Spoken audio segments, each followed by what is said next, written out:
उन्वान तालीमी कामयाबी के राज। न्यूयॉर्क के मसरूफ शहर में एक मशहूर यूनिवर्सिटी थी जो अपने मुश्किल प्रोग्राम्स और करिकुलम के लिए मशहूर थी। दुनिया भर से तालिब इल्म वहाँ पढ़ने आते थे ताकि अपनी पूरी सलाहियतें इस्तेमाल करें और अपने ख्वाब पूरे करें। ईमा भी उन्हीं तालिब इल्मों में से एक थी। वो एक ज़हीन और मेहनती लड़की थी जो अपनी पढ़ाई में कामयाब होना चाहती थी। वो हमेशा मेहनत करती थी, लेकिन वो जानती थी कि बेहतरीन तालिब इल्मों में शामिल होने के लिए उसे कुछ अच्छी पढ़ाई की आदत अपनानी। ईमा ने देखा कि इसके कुछ हम जमात बहुत आसरीन नंबर ले रहे थे जबकि दूसरे मुश्किल में थे।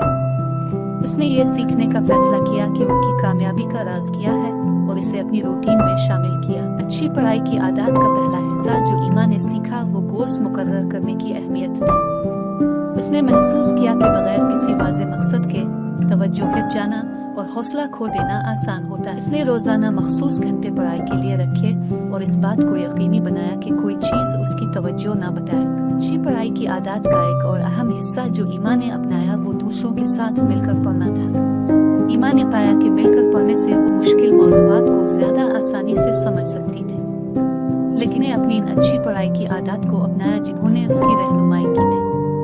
इसने वक्त को मुअस्सर तरीके से इस्तेमाल करने, दूसरों के साथ मिलकर काम करने और सबसे अहम बात अपने आप से सच रहने को जारी रखा।